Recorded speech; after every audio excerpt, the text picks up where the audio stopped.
Welcome all to the Red State Weekly Briefing. This is Aaron Gardner, your host. I am live tonight with Jay Caruso and Caleb Howe, as well as Thomas LeDuc. I want to welcome you guys all here tonight on a special night of the Red State Weekly Briefing. We had a catastrophic malfunction on my end last night trying to get everything connected to the YouTube channel and running. So we only got 5 minutes of our show taking place, and then we lost everything after that. So I apologize for the issue there, and going forward we shouldn't have much more issues. So I want to go ahead and jump into this week. This week we got a few different issues that we're going to be talking about, actually 3 main issues, and all of them kind of roll in together at one point or another. And that's the left wing's reaction to the Halbig decision, along with the immigration debate that we've had and the crisis that we're having down at the border, and then also President Obama's near pleading with the GOP to go ahead and move forward with impeachment against him.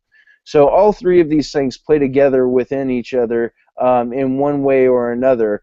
But I want to go ahead and run into here and start the show up. Caleb just decided to get up because he didn't like my monologue, so he took off.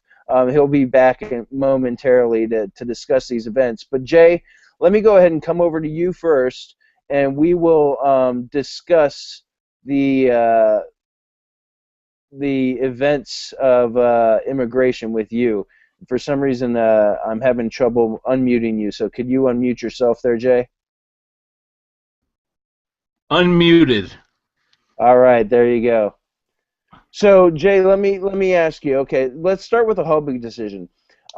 Basically, just to lay this out for people, the Halbig decision was one of the court cases that revolves around Obamacare and whether or not states that did not set up their own exchanges and therefore relied on federal exchanges would receive subsidies after the case, these tax breaks that make the costs somewhat reasonable to some of these individuals who are out in the market trying to buy health care. Now, with this decision, the way it went down, the court basically found that the language of the law was clearly stating that only those places that set up state exchanges would be able to receive the tax benefits and the subsidies that come along with that. And that was one of the cudgels that was used to try and get states to actually get into this system and create their own exchanges.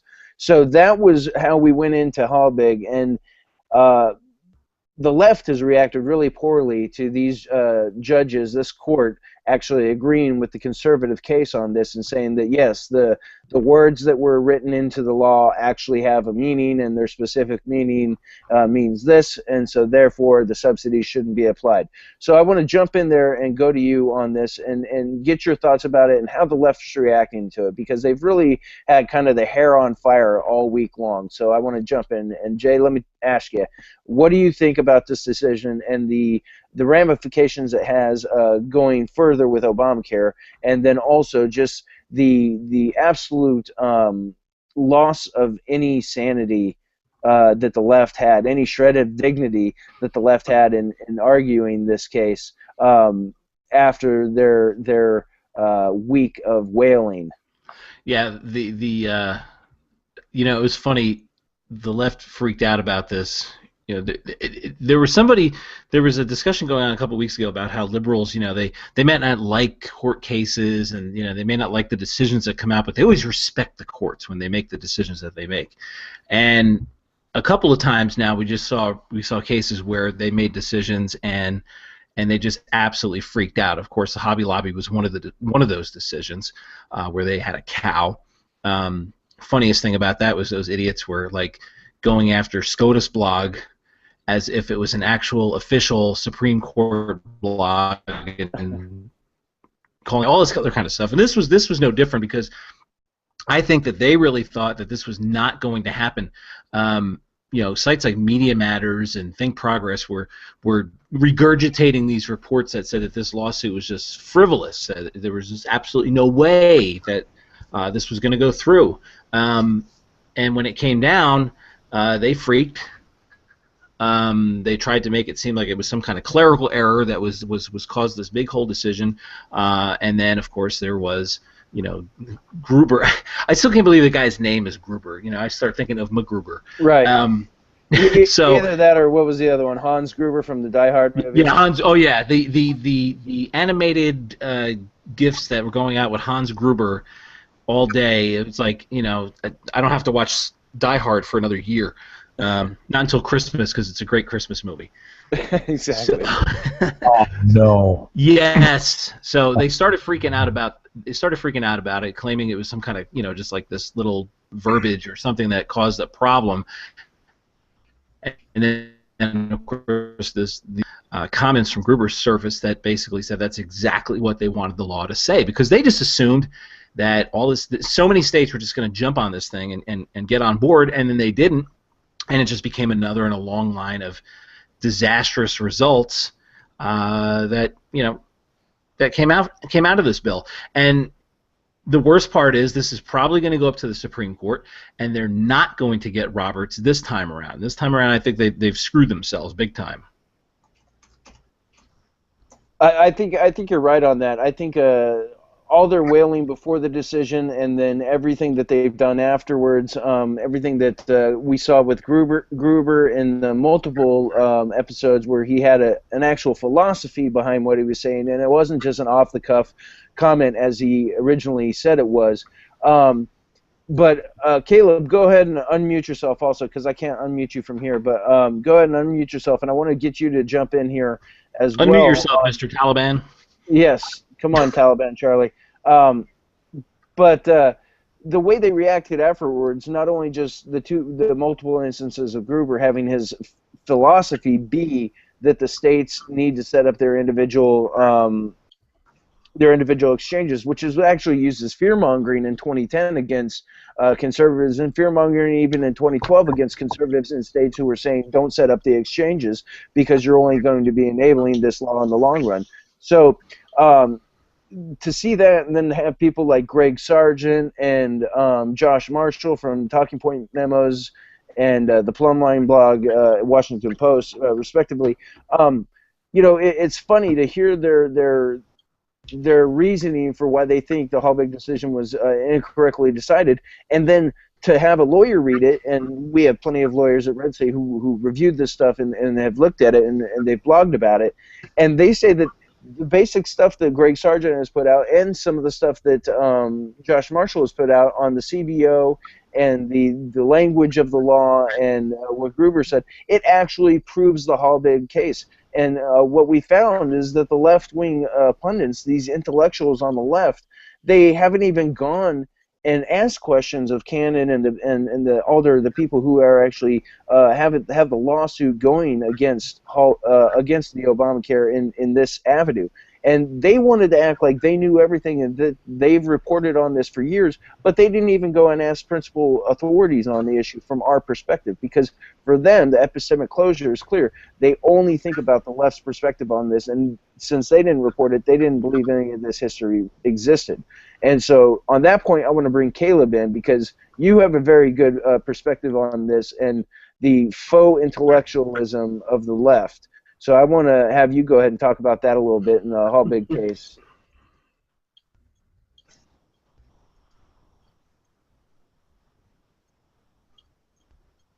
Fascinating. I think you're muted, buddy. Says he's not. Yeah, I'm just moving my lips. Okay. He's just messing with us. Thank you. Thank you very much, Caleb Howe.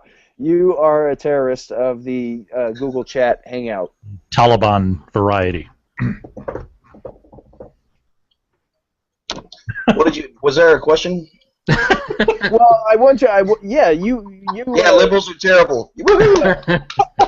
You and I talked the other night. You and I talked the other night about the faux intellectualism of the left and how on every. Oh, I already said everything I was going to say on this topic yesterday. Just refer back to yesterday's recording, which I'm sure went very well. Well, did it not? Did something happen? Yes, we didn't get it recorded yesterday, Caleb. No, I just said it's. You keep referring to them as the left's intellectuals. Thank you for all of our fives of viewers for you explaining that to them again. No problem. I'm glad you took the Now, time can to you insult the explain your audience, point? though. Can you explain your point from last night as well?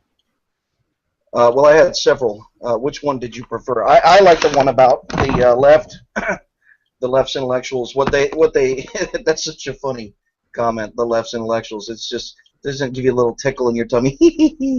Left's intellectuals. It's a contradiction in terms, but what they do is they assume right off the bat that it's understood that what they believe is correct. So when you debate them over something like intent, for example, or even something like the phrasing or the language of a law, which is important, the words matter. They just chalk it up to semantics and get all huffy about the fact, well, they'll challenge me on the details, you know what I mean. Because their basic argument always boils down to, you know what I mean, because they think it's understood that whatever it is that they mean, that's going to be correct. You're going to believe it's correct. The right and the left are together going to believe it's correct, and it's just a matter of the degree to which they are correct, not a matter of whether or not their basic premise is that left is good, right is bad, is going to be accepted by everyone. They really think that somewhere deep down inside, people on the right are like, well, yeah, we know we're shitty. We're just trying to figure out how shitty we're going to be. So that's what passes for intellectualism on the left. But the other thing is these stupid, childish arguments that they make. Well, you know what we mean. Or President Obama in his speech last week saying his argument to Republicans was essentially, come on. The childishness, the adolescence that pervades every aspect of the left, best exemplified by overgrown 14-year-old who just got a swirly freaking Howard Dean. It's mind-boggling. They somehow biologically ceased to grow internally at age between 12 and 15. I mean, look at Iglesias. He revels in the fact that he's a child. And I don't mean a child in the sense that you still love the Lego movie, because I'm that kind of child. I'm wearing a Batman shirt right now. I'm talking about the stompy feet, temper tantrum throwing, he got a bigger cookie than me, idiots. Like Ben Howe. Like Ben Howe, noted liberal. Well, on this, I do want to say, it's true. If you don't agree with the left's point, no matter what it is, they think you're a moron because they just assume that everybody's going to believe the BS that they're spitting out. And it's sad because some of these people are like Matt Iglesias. The guy has never met something that he couldn't be fabulously wrong on. He asked why we didn't expand west from Miami. Hey, look, there's a big swamp there, but he wouldn't understand that. He asserts that there's a bridge that travels between Israel and Gaza right there, and he's just wrong on everything. He's used maps. Which, by the way, had a terrible traffic jam, that bridge. Yeah, I bet exactly. Thanks to Chris Christie, who is governor of Gaza. Well, the thing is these guys. I read that at Vox. It was Vox-plained to me. Vox-plained to you? Very nice. So, but they're fabulously wrong on nearly every occasion, and somehow they remain to have some form of credibility in the mainstream media, and it's absolutely perverse and shocking and horrifying that they managed to do this. But also, I want to go over to. From Hallbig, I also want to go over to the immigration, because it's the same thing on immigration. A lot of times, they take these debates and they make them so polarized, and they say there's only this position and there's only this position. And there's nothing in between. And I think we have that same thing here with the immigration debate, because we have a lot of people who are in the middle of this debate who don't want full amnesty and also don't think that we should take a catapult and launch every brown person back south of the border. There's two opposite sides of the pendulum here, and the left acts like, oh, well, if you don't want to give voting rights to everyone, and if you want to check people's IDs and see where they're coming from and what their past history is and whether or not they have a criminal past, well, you're a racist, So we kind of have the same thing in immigration. And with the immigration debate, though, this is something that divides our side much more than how big divides the left. So I wonder how bad it's going to get for us. Now, right now, we have a crisis at the border. We have a humanitarian crisis, and we have a national security crisis. We don't know who's coming through our southern border. We don't know how many of them are what's called OTM, other than Mexican, which is either from further South America or places such as, Malaysia or the Middle East or anywhere in the world, really. People could come through our southern border. So we have all these people. Did you really feel it necessary to explain other than Mexico? Guess what, audience? It means places that aren't Mexico. Well, I don't think that really required the encyclopedic explanation there. Well, hold on, let me get a chart. Here's you're not in Mexico. You're somewhere other than Mexico. Ezra Klein wasn't here to explain it to everyone, so I tried to do my best impersonation of him and let people know what other than Mexico actually means. It's similar to top and bottom of the hour. What about Japan? You would think that everybody would understand top and bottom of the hour, but they don't. It just happens that way sometimes. What about Japan? At any rate, is that other than Mexico? It is other than Mexico, Australia. but I don't think we have a lot of people. Yes, Caleb. Antarctica. Thank you for everything you're contributing to the show this evening. You're really helpful. At the end, we'll provide an alphabetic list. There you go. Absolutely. And the people who don't provide it will be sacked, and those who sack them will be sacked. So, on that note, though, we have all these people who are coming in, and then we also have the issue of the unaccompanied children who may be fleeing really bad places in the world. We don't know all of them in all of their cases, but we have a crisis. They're all down there at this point, and they're here. So what do we do with them? How do we process them?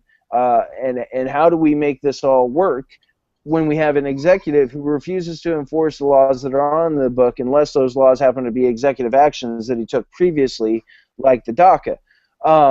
So we now have the Republicans in a position where they're trying to offer actual real reforms and real solutions and trying to repeal DACA, and we can't get any of this through because of an intransigent Senate and a president who frankly just wants to use the issue as a hammer to swing against the Republican Party. So at this point, I think, there's one image that really, I think, when it comes to the executive actions that Obama has taken and has threatened to take in on immigration, there's one image that sums up what I think he's doing. And let me show you this real quick, if I can, because this kind of, it sums up how I feel Obama is acting with this whole thing, and I really feel he's kind of begging for impeachment. So let me show you. This is what I see from Obama when it comes to the immigration debate. That little picture right there, that's what I see. I think he's trying to push himself so far that he can get the GOP to come in and save his butt by impeaching him and save his party's butt by impeaching him. I don't get it. You don't get it? Have you never seen Star Wars, Mr. Leduc? Oh, Star Wars. Yeah, okay. Yeah, you're a horrible person. Not as You're horrible, probably a commie. but I'm working on it every day.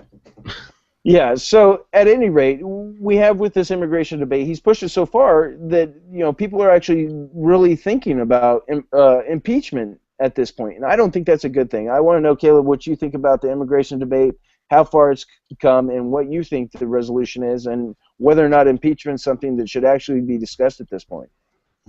First, is that rabbit from somewhere other than Mexico? The one over your shoulder there? This rabbit here? Yeah. I just tweeted out. I tweeted out what the rabbit actually is going to turn into in about 4 minutes. When the camera goes off, if you see it. It's not going to be pretty.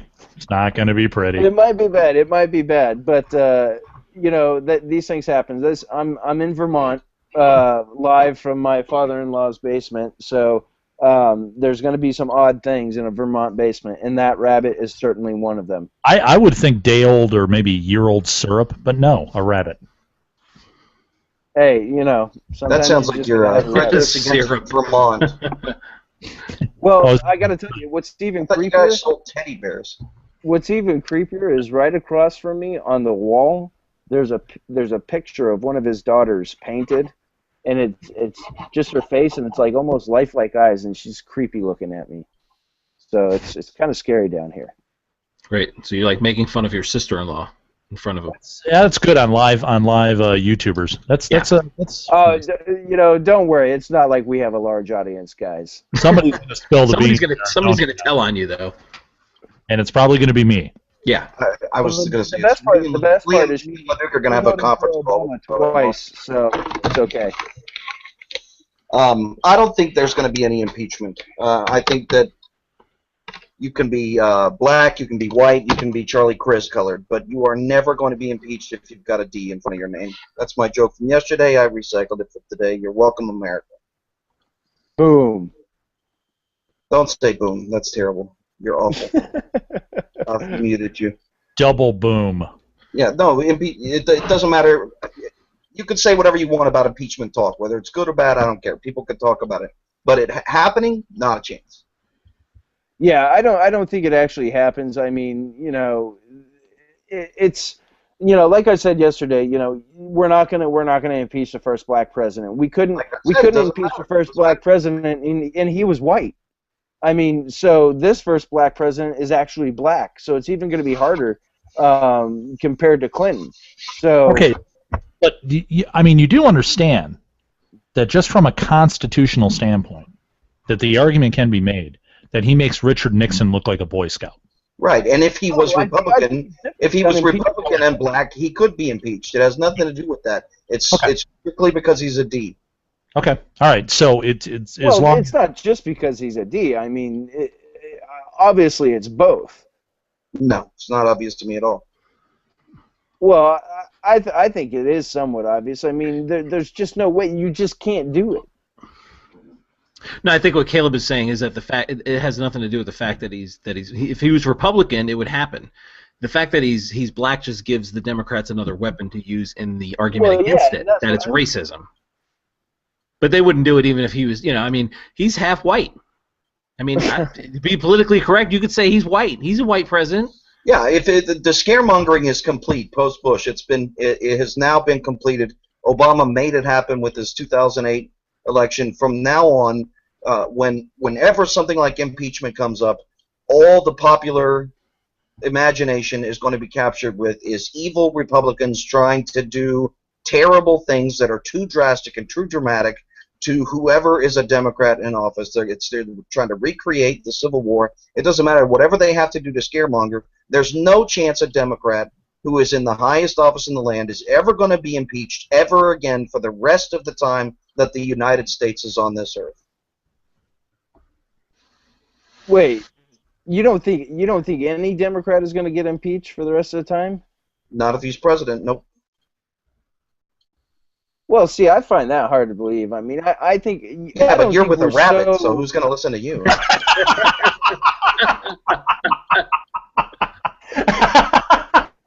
Well, that is a good point. But, I gotta say, I don't think we're so far gone. I don't think the Republican Party is so flaccid that we won't even impeach a president. I honestly think that in this case, I think people are so sick and tired of having the race card played on them that they would refuse to do it no matter. I mean, Obama could literally walk up and shoot. That's what I was going to say. Yeah. Shoot a Republican in the face and then wipe his butt with the flag, but we wouldn't do it to Obama. But that's what I'm saying about all Democrats. That's exactly the example I was going to use. I'm saying a white Democrat couldn't get away with that. Unless we change the political spectrum in this country, a Democrat can commit murder while in office and will not be impeached. Well, I think that goes pretty far. I believe that this guy's an exception, and I think it is because of his race. Yeah, and but I don't because mean you're from somewhere other than Mexico. Right, exactly. I'm an OTM, so that's why it makes all the difference. Hey, and speaking of Mexico, we're going to be just north of Mexico, up in Dallas-Fort Worth this week for the Red State Gathering. And if you have not signed up and registered yet, then you're probably out of luck. And I feel for you because you're going to miss out on one of the premier events in conservative gathering history. That's quite a pitch. You should sign up, but you can't. So yeah, you really need to get over there. But it's rude. Well, this point. everybody always wants something they can't have. So this is actually that's called dangling a carrot, and he's been doing that the whole time he's been at his father-in-law's to that rabbit. Oh, look at that! Circled it right back. Rabbits got to eat. Rabbits got to eat. Right, the rabbits got to eat. That's right. So so we've touched on Halbig, we've touched on immigration, we've touched on the impeachment thing, but let's go back a little bit to the immigration thing a little bit more. Halbig. That's how diseases spread. You never touch a Halbig. Might have Ebola now. Ebola. There you go. So let's go back and touch on immigration then for another minute then. Now, to me, this situation isn't as awful as it appears. I mean, now honestly, we do have a humanitarian issue, and we have a lot of people we need to figure out where they're going and what they need to do. But I don't see why we need to go through and spend so much money to try and get this situation fixed. I honestly think that we could have enough judges pulled in from other areas of the United States who could go through and adjudicate all these cases, find out if somebody needs asylum, find out if somebody deserves some sort of temporary legal status, find out if they deserve a permanent legal status, and move on from there. Now, reforming the laws and everything like that, that's the big issue. That's the big lift. So why don't we focus on the things that we can do now and focus on reforming and doing the big lift when we can? Jay, what do you think about that? What do I think about what? Focusing on doing what we can now with the people we have here, and then do the big lift later with the reform and everything. Because I just see we have to address the humanitarian crisis at the border at this point, or else. Well, here's what I look at. We lose all leverage and we lose everything in the negotiations going forward. My view on the whole immigration mess is pretty simple. Look, unfortunately, even when you get to any kind of legalized status, you start yelling "shamnesty" or "amnesty," and then people get angry. It is amnesty. I mean, stop being a big baby about it. If you say that you want to give immigrants who are already here illegally, if you want to give them any kind of legalized status, it is amnesty. You're giving them a break from having broken the law. So just stop whining about it, because that's exactly what it is. I am okay with that, doing some kind of limited legal status, but the whole path to citizenship, no. I'm sorry. Before, it's like everybody has these stories, they talk about, I was talking to a cab driver, I was talking to this, but I actually did have a story where a cable installer was at my house a few years ago. He was from Venezuela, loved America, and was just about ready to become a United States citizen, and it took him 9 years for this process. Years. Now, first of all, we need to do something about the bureaucracy that it takes so long for this kind of thing to happen. But at the same time, why should somebody who has come here illegally or overstayed their legal visit and now is here illegally, get to jump that line to go to citizenship when there are people who have been waiting and doing the right thing, waiting around for almost a decade in order to get citizenship.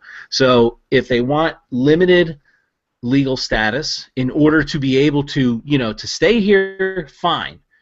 So that way they can get, if they get jobs, they can pay taxes, they can do all that kind of stuff, they can start paying for the services that they actually get.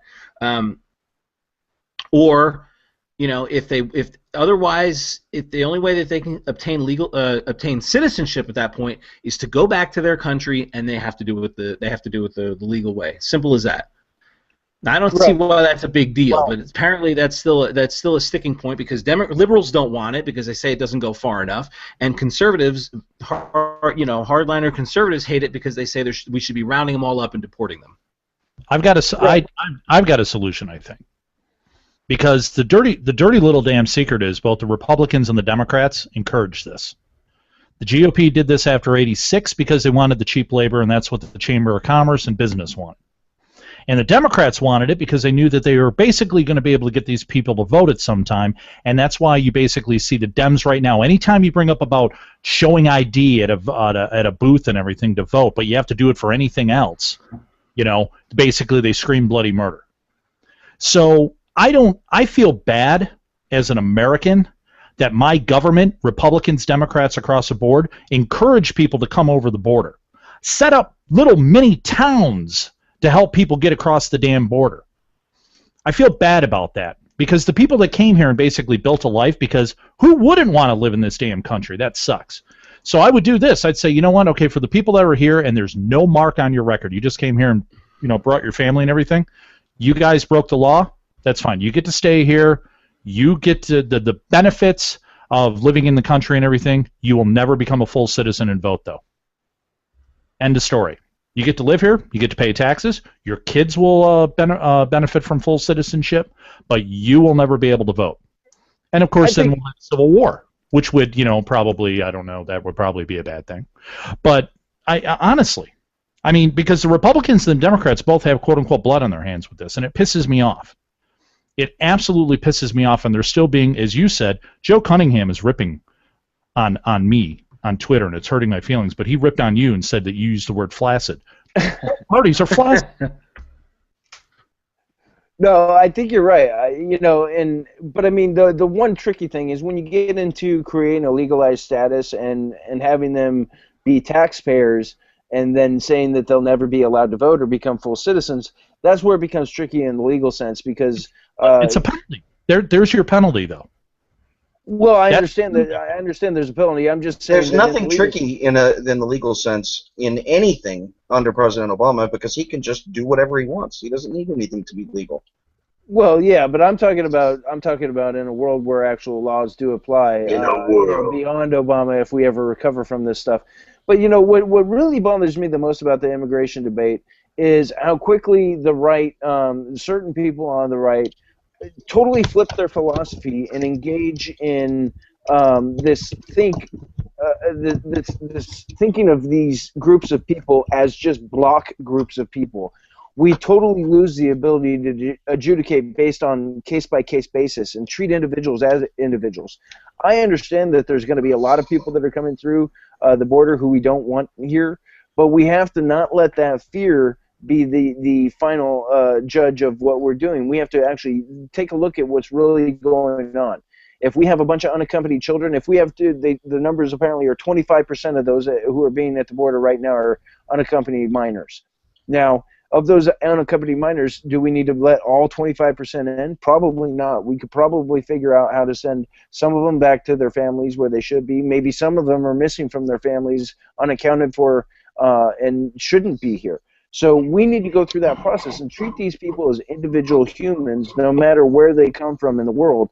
And that doesn't mean we have to give them legalized status. That doesn't even mean we have to give them citizenship or amnesty. But we should treat them as humans and treat them as individuals. And remember that Republicans and conservatives don't treat people as big blocks of just a tool that can be pushed and moved. Yeah, but look, you have to talk about incentives. The left and the right both like to talk about incentives. In my opinion, they often miss the base incentive. Like the left talks about incentives for crime, for example, a nanny state type law that prevents the selling of used cell phones automatically to a vending machine and withdrawing cash. They say that incentivizes more cell phone theft.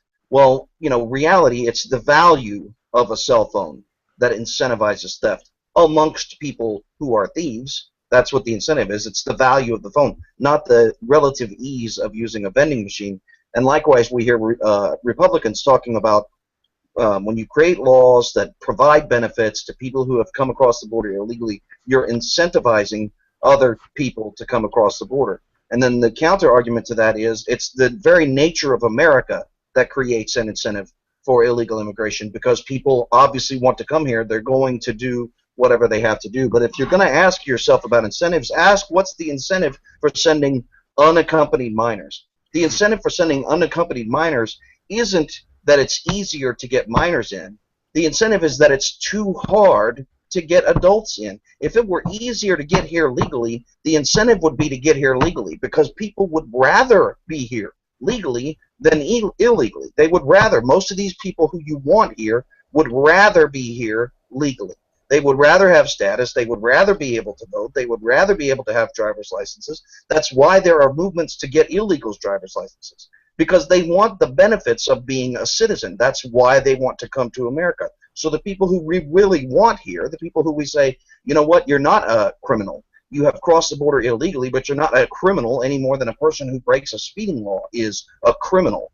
Those are the people who would come in legally if it were easier to come here legally. What needs to be done first is to reform the immigration system as it currently exists to make it easier for people from other countries, including Mexico and Central America, to come here legally, speedily, and with as little impediment as possible, to say their oath, to take their test, to join the American workforce, and then to learn English. It needs to be easier.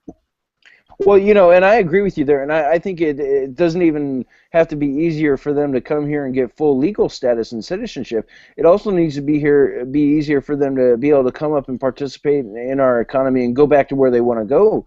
If they're migratory workers, right, and seasonal workers such as that. You know, we need a new reconstituted Bracero program that was destroyed back when, you know, Cesar Chavez took over the unions and the farms and basically started a lot of this illegal immigration problem from our southern border in the first place. So we definitely need to go through and reform our laws and make it easier for people to be able to come here who we want to come here, and then at the same time secure the border, have real control over who's coming and going, and reform our practices there as well.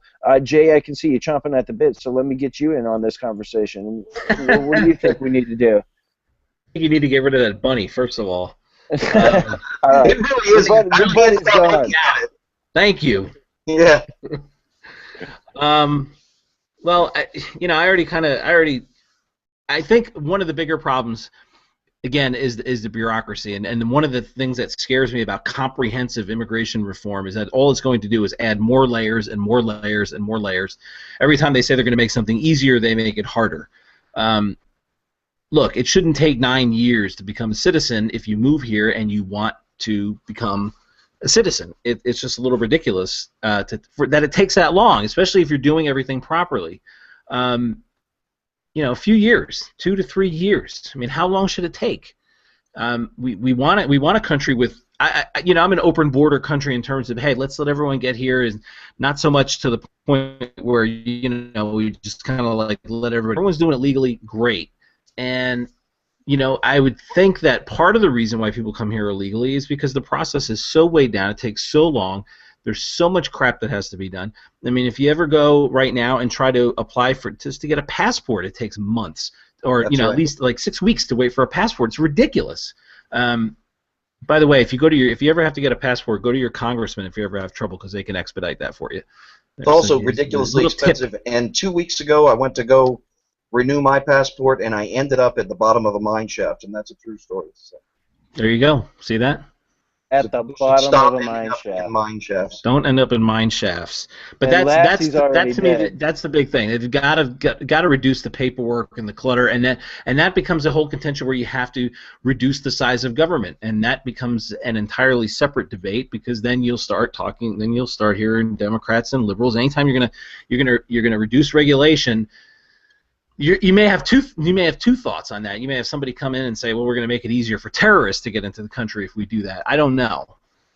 But I can't stand bureaucracy, and I see it. That's such a vapid argument when people make it. It's already easy for terrorists. Of course it is. Reforming the legal immigration system is going to have zero impact on whether or not it's easy for terrorists to get in here. It's not going to affect the rates of terrorism one iota.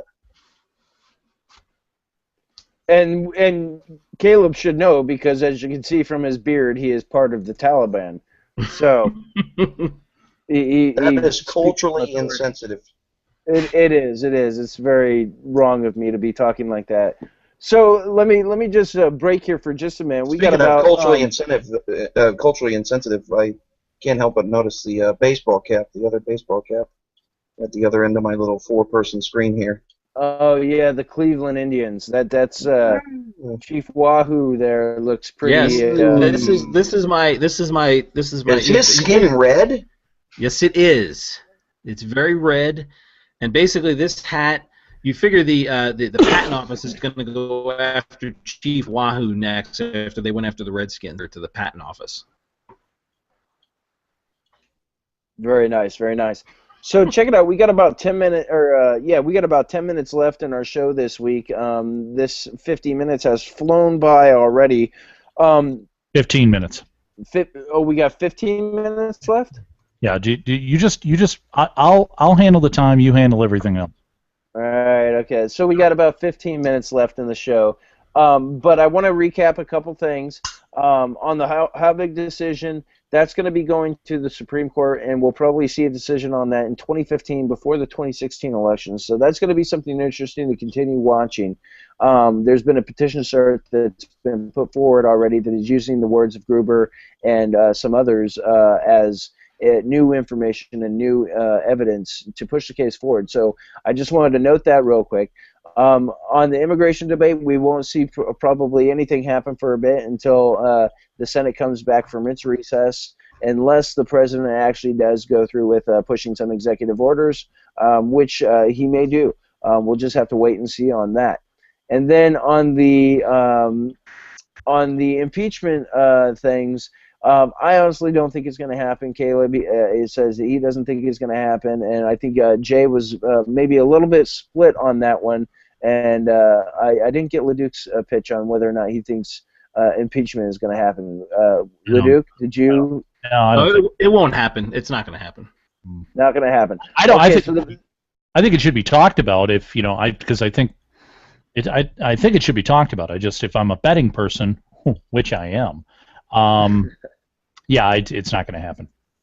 Well, I don't think it's going to happen either, but it is being talked about, and it is, Steve King is out there talking about it and saying that he's actually one of the few Republicans who is literally saying that we need to start looking into impeachment as an option. But Steve King has been talking about impeachment since 2011. Right. So this is nothing new for him. I was just going to get to that. It's the same type of thing as Sheila Jackson Lee and Nancy Pelosi. They talked about impeachment for a long time and never really pushed articles until the very end in 2008. I just wanted to note it for the record. It's out there. That's being discussed. Now, a couple other things I want to say real quick before we get moving here. Like I said before when we started up, we're having the Red State Gathering this week in Fort Worth, Texas, and it is going to be quite the event. We start at Thursday night, and we go all the way through Sunday morning. And I just wanted to say thanks to one of our many sponsors this year, Heritage Action for America. They're definitely a great sponsor, and they do great things for the conservative movement. And if you're a conservative activist in your state, I highly suggest you check out Heritage Action for America in order to get to know what your legislators' score is on conservative issues and whether or not they vote conservatively.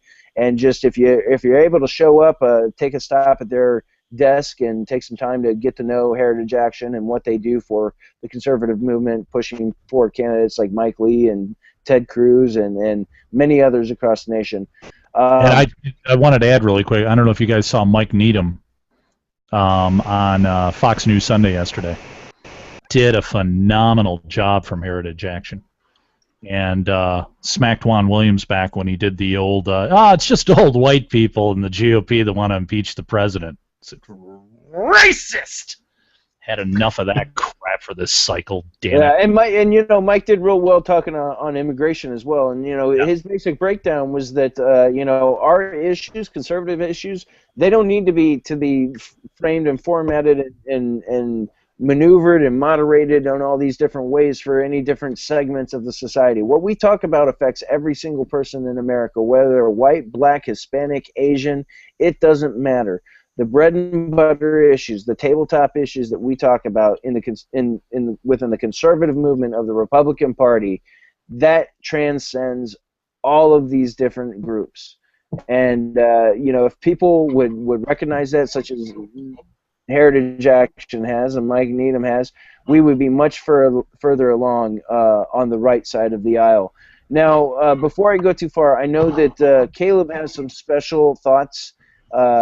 Well, he has special thoughts about a lot of things. Special, yeah. We're not going to have them on the show tonight. But Caleb has a special little thing he wants to do about a new movie that's coming out soon. So I'm going to pass it over to Caleb to talk about that. And then I think he's probably going to do 4 questions with Jay Caruso if we have time. Special thoughts. So last week I saw a new movie that comes out this August 15th called The Giver. It's based on a young adult fiction series from the early 90s, or that wrapped up in the early 90s anyway. It was a award-winning series, and it has a lot of themes in it that are surprisingly conservative. And I say surprisingly because in the movie, one of the characters is played by Meryl Streep, who either didn't realize the conservative themes were part of the movie, or did realize it and is leaning Republican. So yeah, take your pick. I'm thinking she probably didn't realize it. I don't want to give away too much of the plot of the movie, but suffice it to say that one of the things that they overtly touch on is pro-life, is a pro-life message. And they especially, and throughout the entire, in fact, it's essentially the basic theme of the series. There's going to be 3 movies. This is the first of 3. The basic theme of the series is that most conservative, that most libertarian idea that we don't need to be protected from something. We don't need freedom from disease. We need freedom to choose to heal ourselves. We don't need freedom from danger. We need the right to protect ourselves. The idea is that we need freedom to do things, not freedom from things. That's the strongest theme of the movie, and they deliver it in a way that should speak on every level to every liberal out there, especially young liberals, because they highlight Gandhi and Nelson Mandela and other heroes of the left whose basic premise of freedom of the individual from the oppression and tyranny of others is the most conservative idea that there is. It's the most libertarian idea there is, and it is in many ways anathema to the liberal mindset, which is to protect everybody from everything bad that can happen to them, or to tell everyone to act a certain way because that's the nicest way that you can act and not offend anyone. And all of the tropes that liberals live by every day to oppress others in their great desire to create a controlled society, the kind that you might have seen at the in the future of H.G. Wells or 1984. Yeah. Everybody's the same too. Yes, everybody's the same. Everybody's the same was a recurring, actual, literal line. Jay, you saw the movie. I did. And literally a line in the movie that everybody's the same, nobody's different. Right. The ultimate ideal of equality expressed through forced sameness. Jay? What's that? I said the idea of forced equality, of equality through forced sameness. Exactly. That's exactly what it was. I mean, it was pretty creepy, but that's pretty much how the liberal mindset works. And if they get that utopia, as they would kind of refer to it as, which really it's more of a dystopia, but that's exactly what it was. It'd be their utopia that nobody would be different. So that way nobody could be hurt and nobody could have their feelings hurt. And there were themes that ran throughout that said, part of life is experiencing pain, is experiencing hurt, because that makes the good that much better when those times happen. So there's a balance there. But the main thing, like Caleb said, is that people should be free to choose how to do that, not live this kind of controlled life the way some of these people were, the way they were living it. Yeah, and I think the great thing about The Giver is that they crafted the film so well that it can speak to people on every level. It shouldn't be seen as a conservative movie. It should not be seen as a conservative movie. You can say it's the ultimate American movie, because what the ideal that conservatives hold dear isn't just to be conservative for the sake of being conservative. If you're part of the wrong culture and you are conservative, you're clinging to something that ought to be let go of. But in this case, we're clinging to the ultimate American idea. And I think this movie really touches on that ultimate American ideal of the freedom to fail, to be wrong, to be bad at something, to make a bad choice. Because that is when you know you're free, when you can mess up. Absolutely. I think that I think that is a beautiful point there because, you know, we learn so much from our failures. We probably learn more from our failures than we do our successes in life. So that freedom to fail and that freedom to mess up is essential to our success. And it's essential to each generation moving forward as well. So Well, and to it's me, essential I to think, the expression of oneself as a human being, to the ultimate realization of the human soul, whether you see it in a Christian point of view or in a different sense. It's the ultimate expression of the Christian soul. I mean, of the human soul to be able to achieve its most fulfilled by choosing to do that which it believes is correct, to indulge in the ideas that that person considers to be the right way to live their life. It is freedom that obviously ends at the at the tip of the neighbor's nose argument, but it's the liberty. It is the only word for it. There's no better word in the English language than liberty for liberty. You can't think of a metaphor or another explanation other than what we all understand inherently and know to be our heart's greatest desire, which is liberty. It is the one thing that when you take from a man, he will fight to the death to get it back, and it's been proven time and again throughout the history of mankind. If you take away a man's liberty, you're taking away who he is. absolutely. I think you're absolutely right in that. And you know, since we're talking about movies, I know there's one other movie that Caleb saw recently, and I saw it as well, and I thought it was absolutely great movie, and that's Guardians of the Galaxy. Pardon me. The Marvel's latest action adventure movie from the same realm as Thor and Captain America and the Avengers and all of that. I thought it was a great way to introduce some new characters to people who may not know them from the comics, and I thought it was a great movie overall. It wasn't quite your same family type movie. It had a little bit more cussing in it and some vulgarity that you didn't see in other Marvel action films, but I thought it was really good, and that the way I that didn't think so. you didn't think it was good? I didn't think it had any. I mean, I took my 12-year-old to see it. There's nothing in there that I found even a little bit uncomfortable. Well, I mean, they unlike some of the other Marvel movies, it had the F word a few times, and No, it had some no, other no. suggestive Nope. stuff. No, it and- did not. Yes, it did. No. Oh, yes, it did. Oh, here we go. Here we go. Now, Do you not remember this whole incident? He did not have the F word. I'm telling you, it did not. Yeah, it did. What was it No, rated? it did not. In fact, they made a joke out of the fact that he didn't. The fact that because he said, "What the f," and then Shut the it was a front laugh door. line. Yeah, So- it was a laugh line. He did not use the F word in that movie. You are mistaken. Are we going to use You the were F word probably to find asleep. out if the F word was used? Yeah, let me check Twitter. Probably Let's see asleep. if people. What on was your Twitter- ASVAB score? I remember. What was my ASVAB score? My GT score? My GT score was 126, punk. All right, well, I think that probably Inside takes joke. us to the end of our show. Even Wait a if minute, it- what's this No, four Guardians questions of the thing? Galaxy Oh, was. wait. Wait. It was- Guardians of the Galaxy was the greatest movie that has ever been made. It was better than the original Star Wars when it came out in the theater. It was better than Indiana Jones when it came out of in the theater. It was better than all three Lord of the Rings. Best movie I've ever seen. Okay, it says okay, there- I'm gonna. no I'm F gonna- words, but it says shit, bullshit, bitch, ass, bastard, and dick at one point. Yes. Okay. Okay, so no F word, but it has the rest of those. But it does have the bird in it. It does have So the does bird. Bart in it, Simpson. so- Grow up. Oh, hush.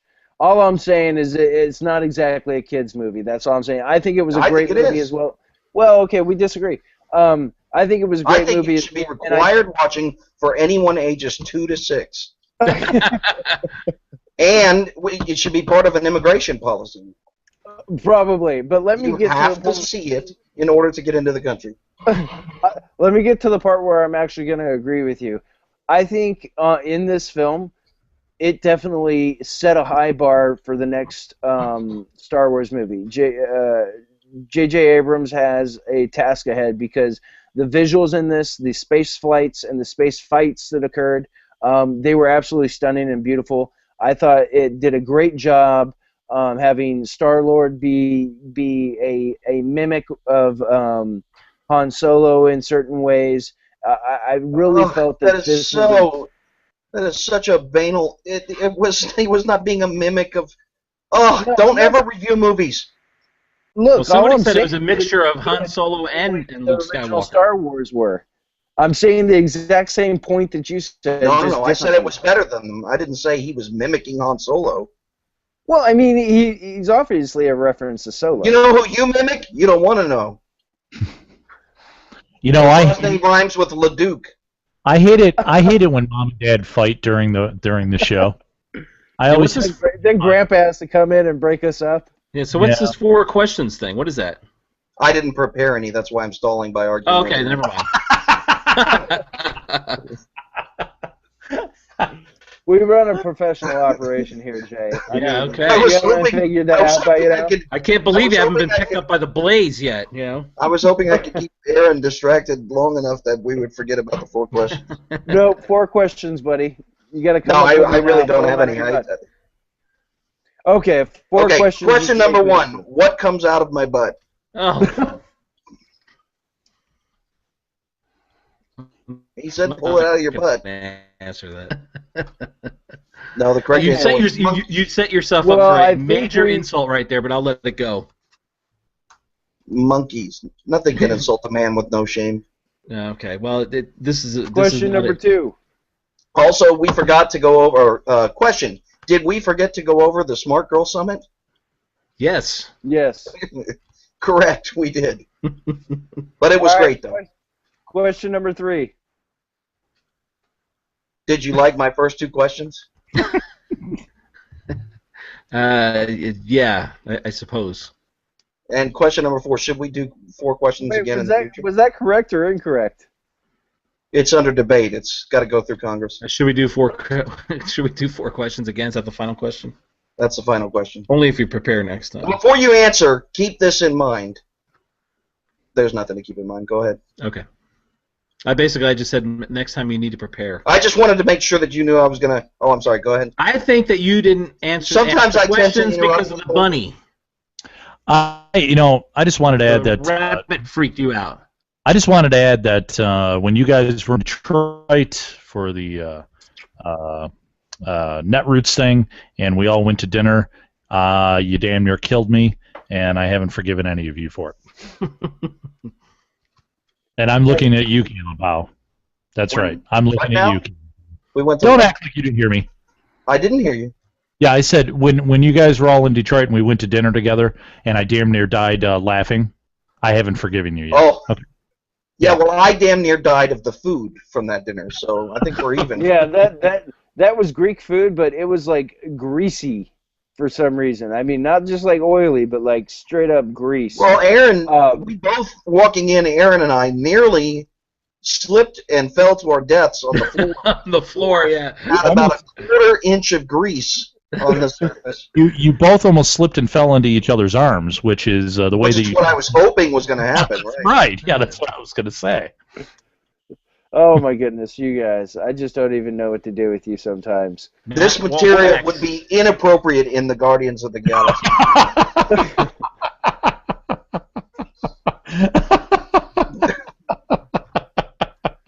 Okay, and with that is the Red State Weekly Briefing. Thomas, go ahead and kick that music. We're going to get out of here.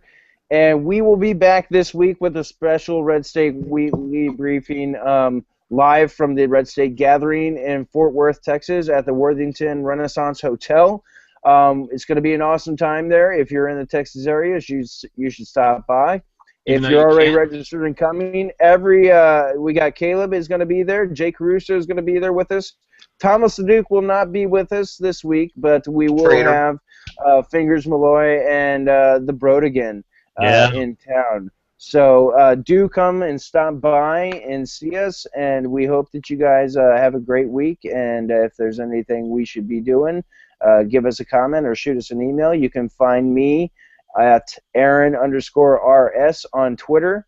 You can find Caleb at Caleb Al.